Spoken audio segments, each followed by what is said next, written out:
Hello, my name is Russell Myers. Welcome to Issues Unite.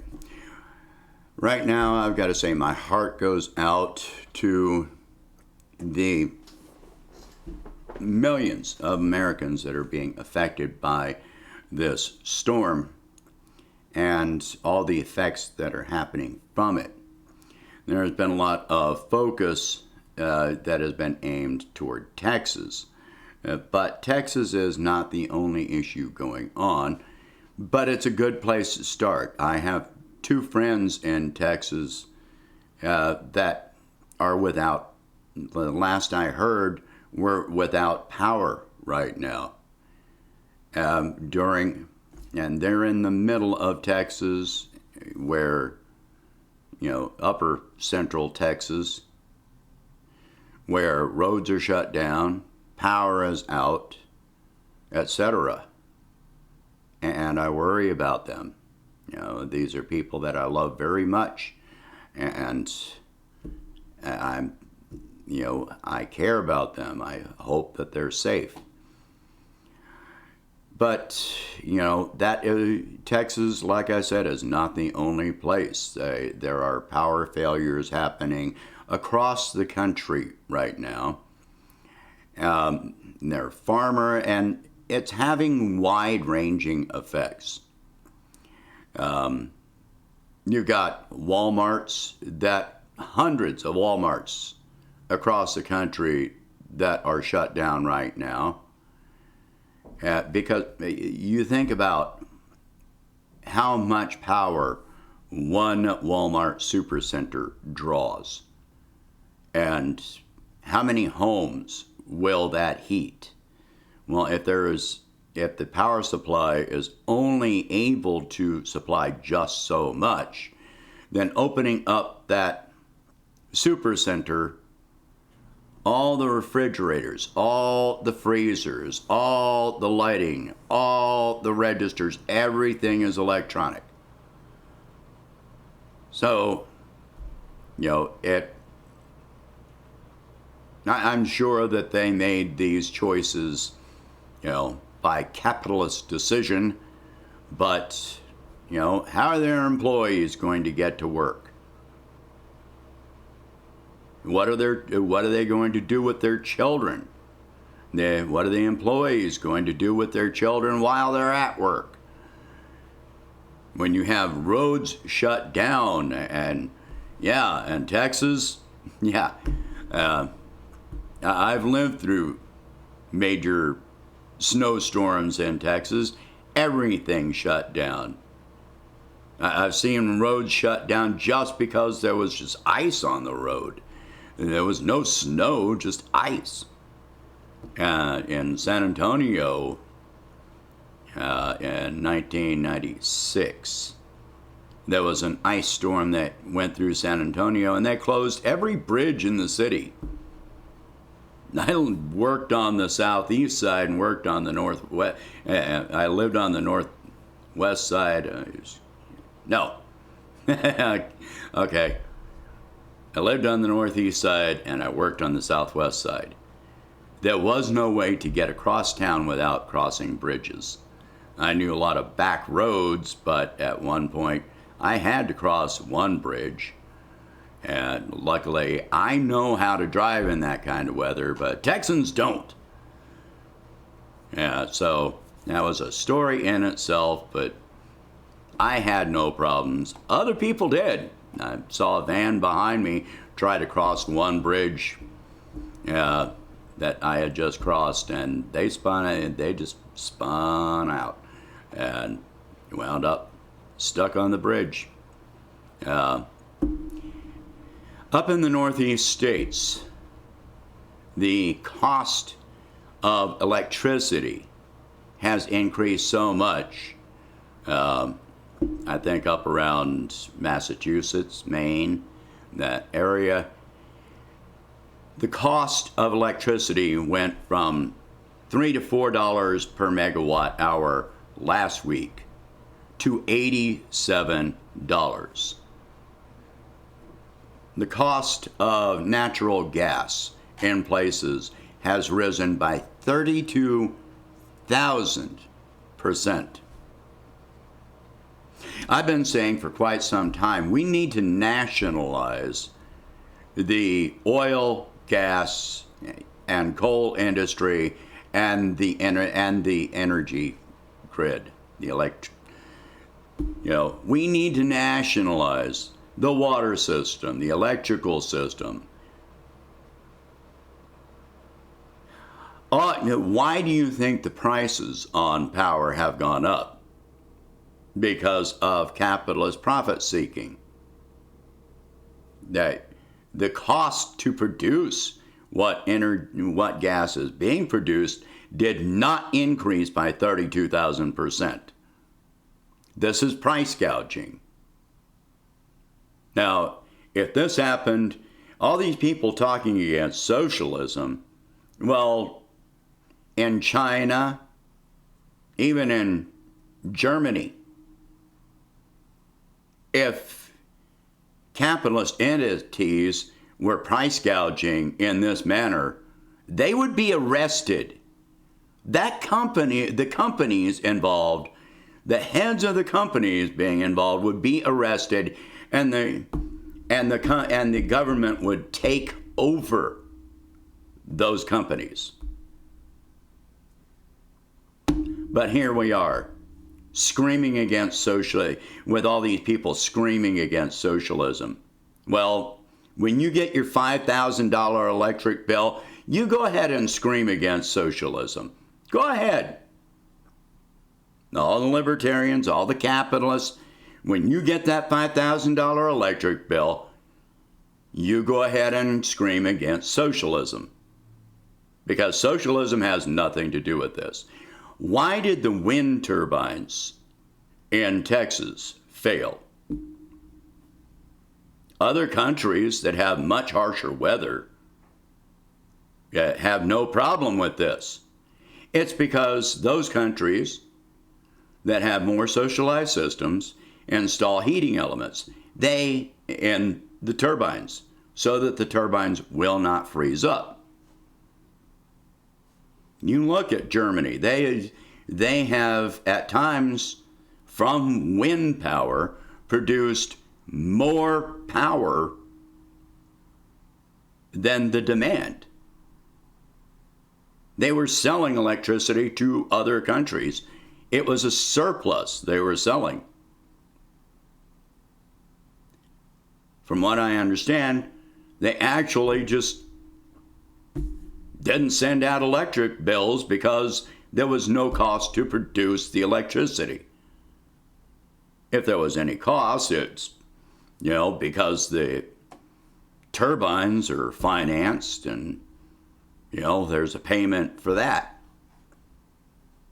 But if you build a gas-powered plant, that's financed. If you build a coal-powered plant, that's financed. You're still paying for the infrastructure. But in this case, there's no input that you have to keep paying for.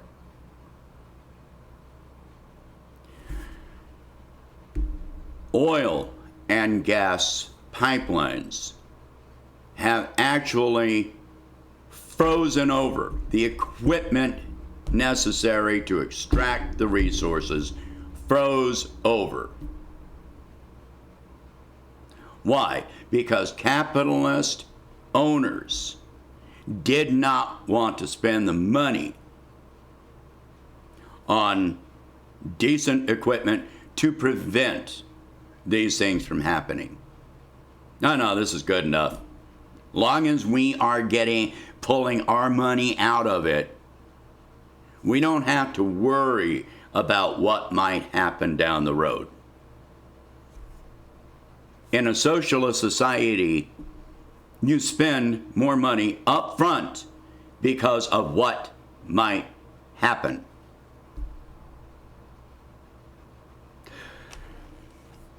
Some of the effects of what is happening right now is that their winter wheat production in many places, the crops are being destroyed.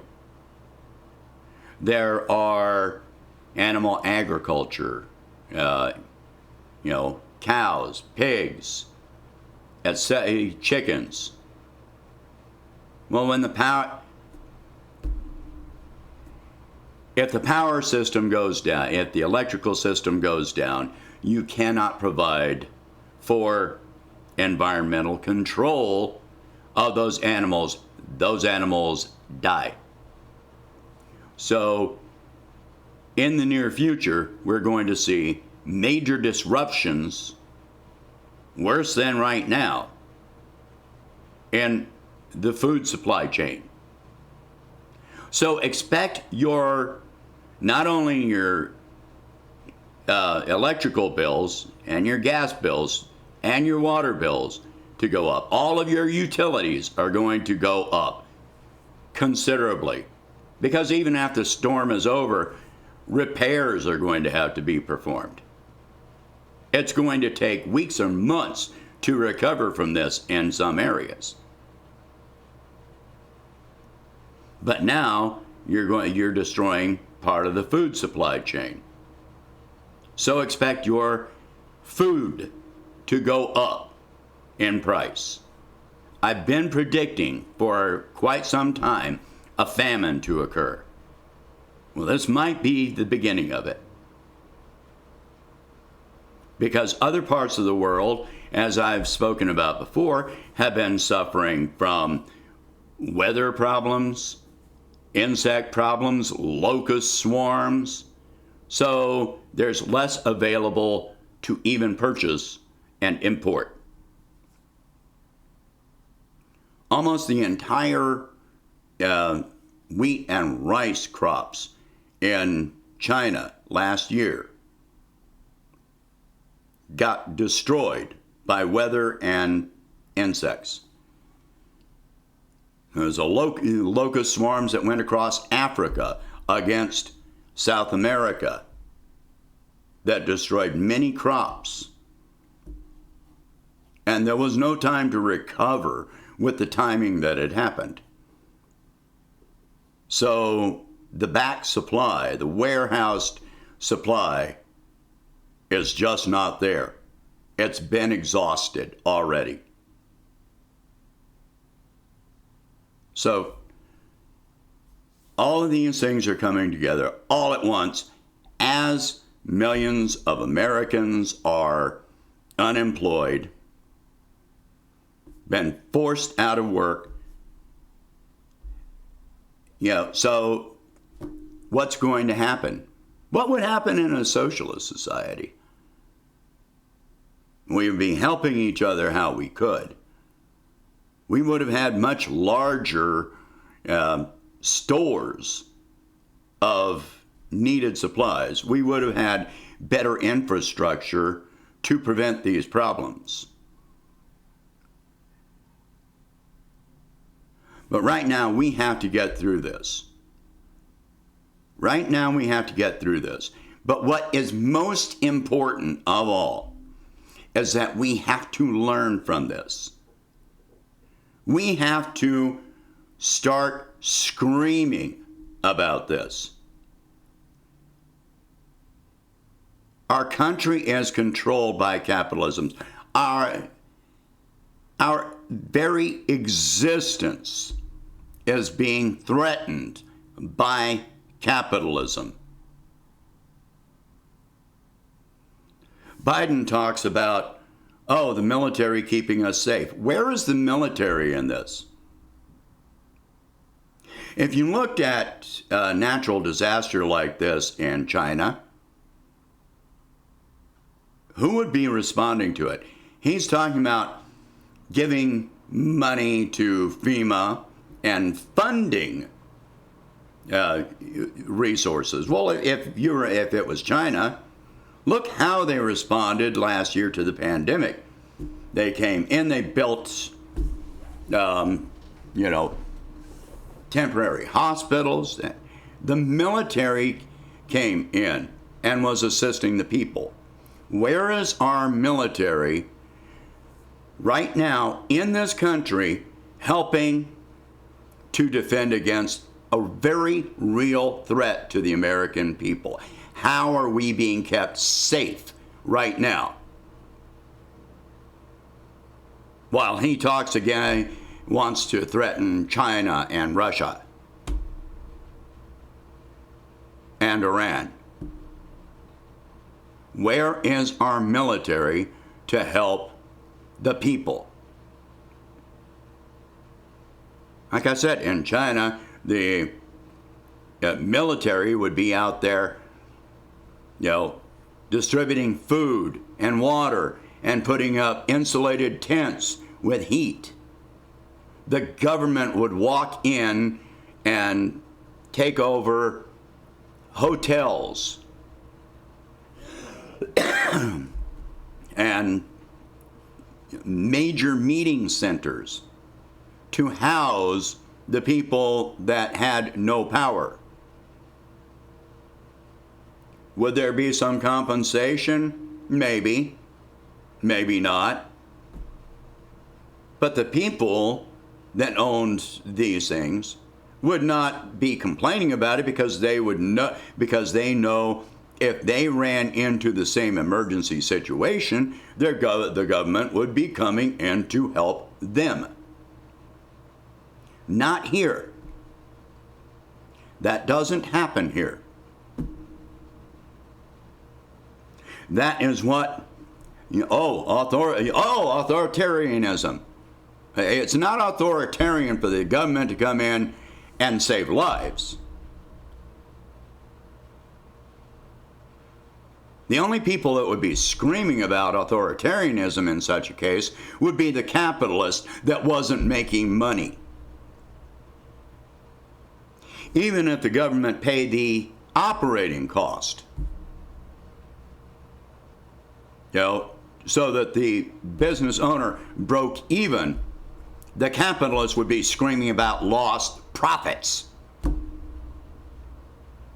So it's time to wake up. The past entire year has been a major wake-up call. Are you awake yet?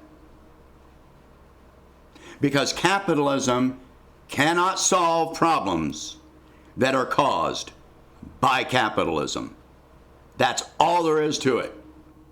There is no solution that capitalism can offer, because capitalism is the problem.